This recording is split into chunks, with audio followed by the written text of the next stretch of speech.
This build continues to evolve. When we started out, I wanted to do something I could really spend time on, something I had never tried before. And that's pretty much what I got. Building a custom body and mold over a Porsche chassis hasn't been quick or easy. But now we're getting to the point where we gotta commit and make it happen. It's time for the next phase of things. Got my friend, Hardcore Bob Gore. He's coming in to be the guinea pig. I mean, to help me experiment on this mold process. Oh, man.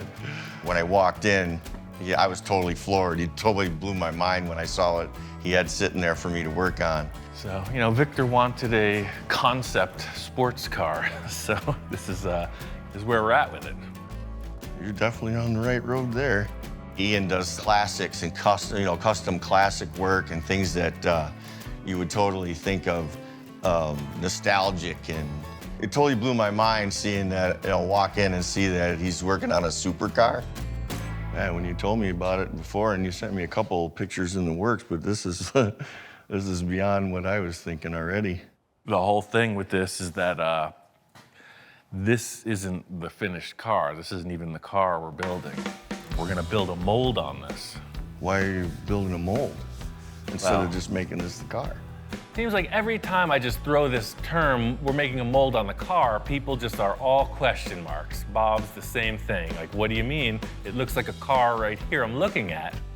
And I'm saying, no, this is just a sculpture. It's about 5 inches thick. I was gonna say, it feels pretty solid. Yeah. And I'm creating a shell on top of it that is a negative image of the sculpture. Then you create another sculpture, the mold, and you get your finished product. By not creating a finished piece, by doing it more like a sculpture, we're able to change aspects of it. And in the end, the mold will give us a really lightweight finished body. This thing has to weigh 3,000 pounds as it is, just the body. We started going over why he was doing what he was doing. And the thing that came to mind was, hey, we're doing this for Victor. And Victor is a master of change and improvement. I never would have thought of making a mold out of it. I would have just made the first initial car and said, there it is. Yeah, that's the thing. It looks good now, but the kicker is I've never built a mold this big. So that's why you're here. Guinea pig. I can blame it on you if it doesn't work. Right. That's it, ball guy. I got a test piece over here, so we're just gonna make a mold on that. If that works, we're gonna make a mold of the whole car. Everything I've done so far has been in order to get to this mold process. So this is like the critical moment. I think we should do a practice on this Mustang hood because all these contours, if we can get it to release off that, I don't see anything with this amount of draft on that car. The first step here for me is to just examine the process, just test it out on something that doesn't have a lot of draft. In other words, not a lot of negative space that the mold can hook onto. So I've got this car hood and I think it represents a good amount of detail, nothing more dramatic than the shape we have. The worst case scenario is that we glue this mold to the car and we can't break it off. You ruin the whole car. You mean you could actually stick the mold to the vehicle itself, to the model? And that would be a disaster. Imagine we build this huge fiberglass structure and it's glued shut. We ruined the entire project so far. If this mold sticks to the car, all of the design we've done, all of the sculpting is at a loss. It's trapped in this giant blob of fiberglass.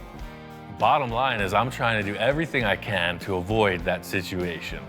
So this stuff is kind of the formula that allows you to break the mold off, theoretically. Okay, the releasing agent. Yeah, part all paste. So I put one coat on already, but the information I got was you want 3 or 4 coats of this. So basically just brush it on and buff it off. All right, let's try it. I'm explaining to him the critical factor of this mold being able to release. You know, if it sticks to the car, it's a total loss. So in order for the thing to not stick to the car, it's all on you, buddy. As long as you do this one process right, we're gonna be okay. Wax on, wax off. Yes, Sensei. That's yes, exactly Sensei. it. The true joy of being in this managerial position at this point is that I get to stand back and watch the show for a minute. You know, I'm usually the guy thrashing, sweating it. I got the agent on there. What happens if I didn't get it on there the right way? I don't know. That's your job. Through this whole thing, Bob is super concerned. You know, he's taking this to heart like it's his reputation on the line if it fails. Bob's got this covered, I'm sure. Just have a little lunch break, watch the process. Can I have a bite of that sandwich, man? Okay. After the release agent's in place, the only different aspect of the fiberglass process is putting this layer of gel coat. What the gel coat does is creates a nice smooth black surface. It basically keeps the fibers in the fiberglass off of the surface of the finished mold piece. What I'm gonna do is just pre-cut all this fiberglass, because as soon as that starts set and 3 coats of that, we're gonna just layer this right on top. It's all the same material. Usually when I come in, I get to watch Ian do his thing and then add my twist to it or whatever I have to offer to it. I didn't expect to be put on the hot seat and say, here, if this doesn't work, it's on you, Bob. This is looking good. You're hired. The resin sets up pretty quick. You know, here we are 25, 30 minutes later, and it's hard. It seems like we could pop it off. Wow, it works. At this stage, I'm 50-50. I have no idea. Just in putting this wax on the surface, what do I know? That's just what they told me to do. I've never tried this. Thing is, I'm just working the edges. You know, you got to start somewhere. So I don't know if we're going to crack this or break it. We're just working the edges, trying to get something to release. Holy moly. Yeah, baby. Look at that. Oh, man. Totally worked. As soon as there was enough pressure, it just released. It's a Victory. Good. Victory. Bob was here specifically for this. If it went wrong, I could blame it on him. He's got to hit the road. It's all smiles. You know, setting it on the car, checking it out. It's like, okay, we're going to do this to the entire vehicle. What we just did is just a drop in the bucket. This project has required a huge amount of body work. Every line on the body has been created by hand. So Victor's guys are helping out on the side. Hector and Javier, ace body guys. They've been with Victor for years, and they're here on the team now. Ian, how you doing? Down to the wire, man. You've been sanding and sanding and sanding. Looking pretty awesome, man. Victor hasn't been here for a minute, and the 3 of us have been hammering on this thing. There's a lot of dust in the room. Stuff's been happening. It's the thing, without these 2 guys, it wouldn't have happened this quick, man. Man, you're on. How you guys doing, man? You've been working out. I thought you were the guy that doesn't sleep, and you got my guys that are working 24/7. I'm the manager now.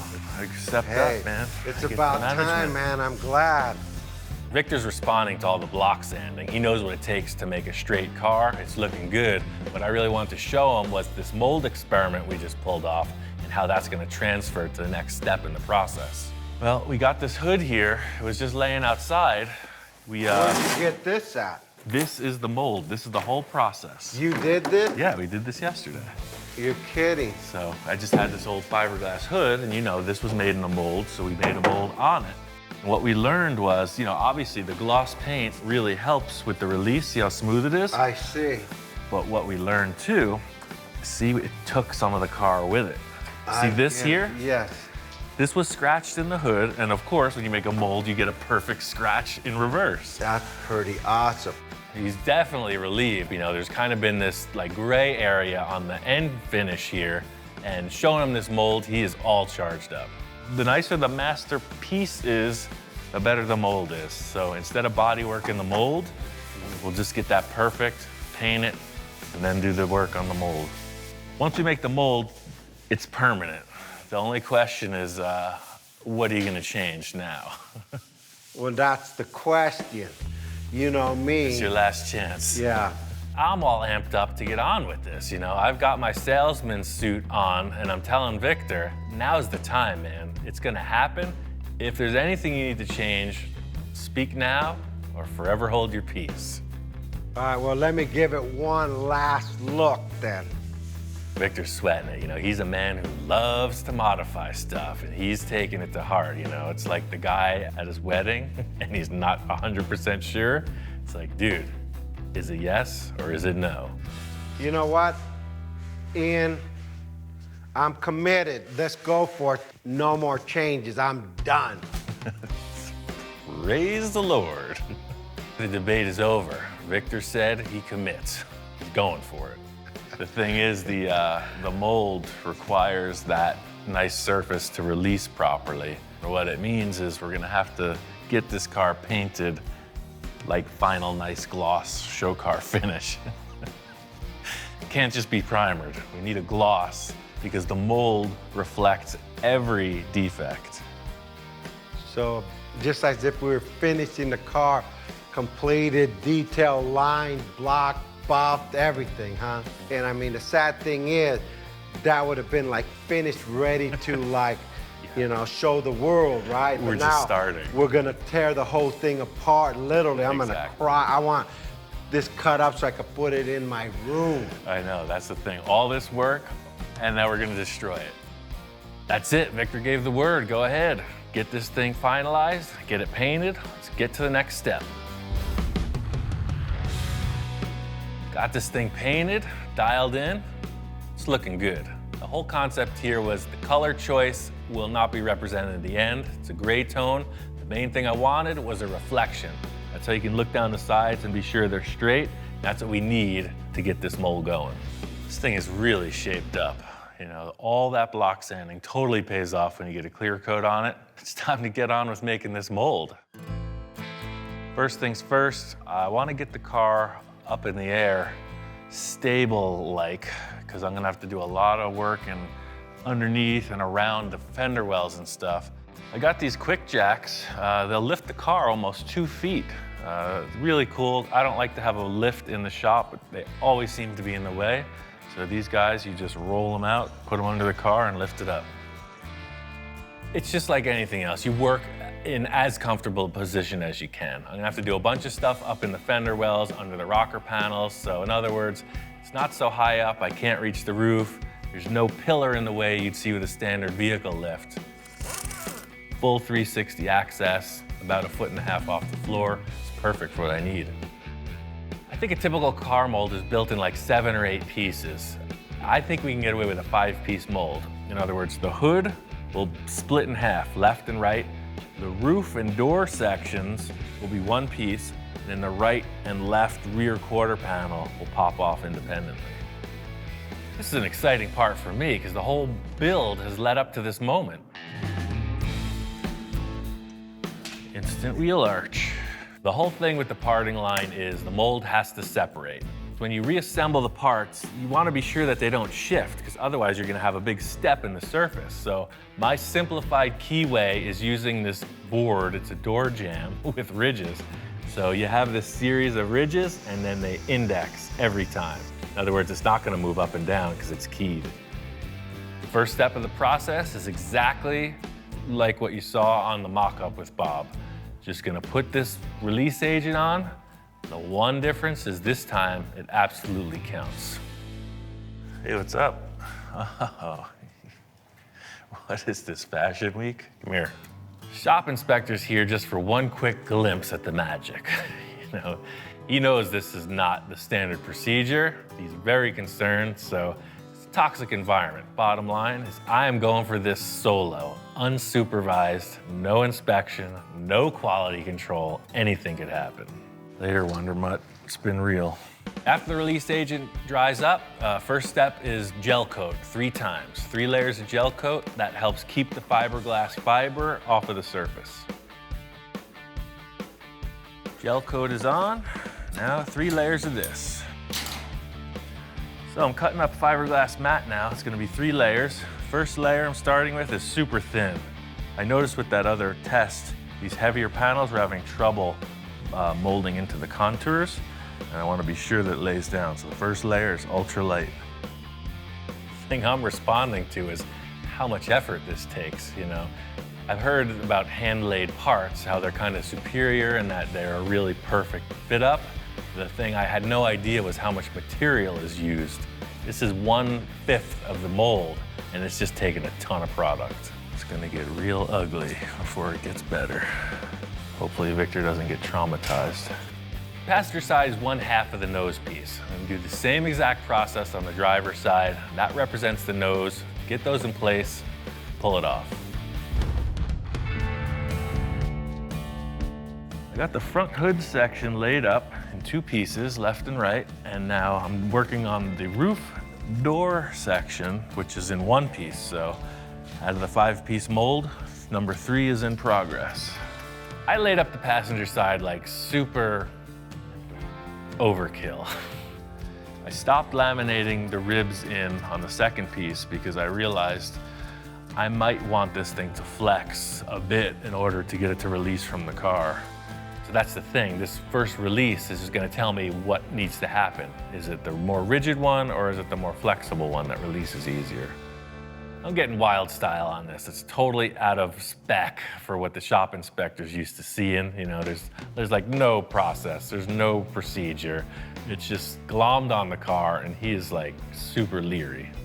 So it's the moment of truth, man. Victor's on his way right now. We're gonna see if this is gonna part, see if it's gonna come off the car. Are you ready to witness the grandeur of all of this effort? What do you think? The thing is, no matter what the critiques say, you gotta work through this. We gotta make this stick.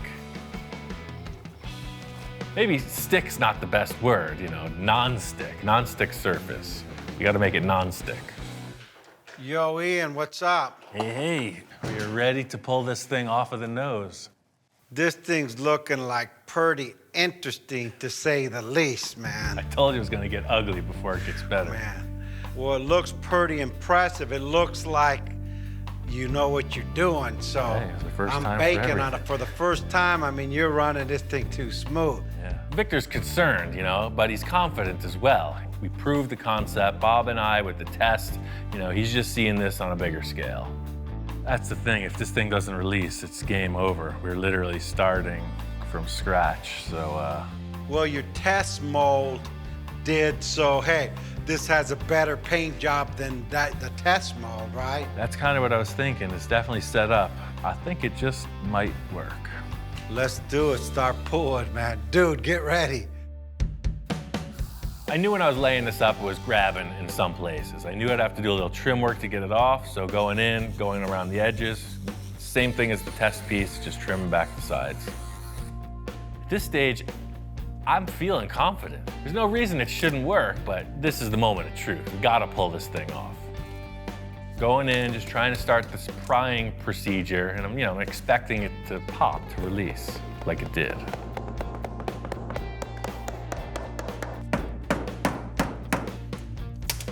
I don't know, dude, it's just not releasing. I might have to get out the grinder and just start sawing into this thing. I wanted Victor to be here for this. He missed the release of the first one. You remember, it was all smiles and celebration, but it's not the case right now. You want me to call another guy here to help on this so 3 or 4 of us could pull on it? Victor's not a guy who's known for his patience, you know? He's like, problem, remedy it. He wants to call in some help. Javi, could you come over to Ian's shop? Okay, yeah. All right, bye. I have no idea what's going on in there. I've never built a mold before. Javi, how you doing? That's perfect. All right, 1, 2, 3. Victor's totally results oriented, so he's there, oh, pry a little, pry harder, let's get it. Oh, see. It's cracking the mold. Hold on. Something's trapping it here. One thing I was thinking from the start, these vents, they do have draft, they do have a bit of undercut. I'm thinking, quick solution is to cut that area out. We can always patch it in later. Oh, yeah. I think that was keying Yeah. it in.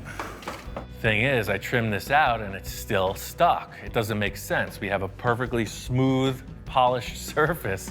What's it stuck to? We got the mold on the car and it's not releasing. This is not good. We're at the risk of losing everything we've worked for. We gotta get this thing off. Yeah, that side's coming up. It's just in here. Oh, did you hear that? Yeah, There it see. went, the whole thing came All up. right, let's go on the count of 3, all of us, I guess. 1, 2. There it is. When it released, it's like, oh, perfect. It's exactly what we were hoping for, a half hour ago. It was glued itself to the paint. How weird. We will pick it up and we look back at the car and I see the paint has totally delaminated. I mean, it's a mess.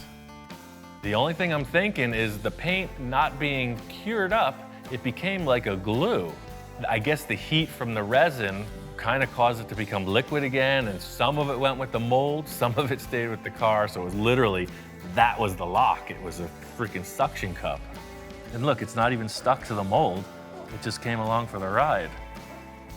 So the mold is in perfect shape. Getting this one piece released, the alarm bells start to go off. This is a problem over the whole car. This isn't unique to this panel. Let's break everything right now. Second piece comes off. No, I'm multifaceted, back in the salesman's role, and I'm like, no, don't look over there. This is what you're looking at, and the mold is good. Piece of cake. Might not be the prettiest, but hey, I know we got what we needed out of this. I think we made it. It was a little sloppy. We got it. Next, we got to get the roof section off, but it's as stuck as the rest. There it is. All right. Getting the roof off was a huge thing. Now I just want to work through the rest of the car. My idea with the mold being in 5 pieces, 3 in the front come off independently. I just want to get to these rear portions. This is the biggest panel in the car. These 2 rear quarters, they go literally from the rear license plate right up to the front tire. I hope it releases.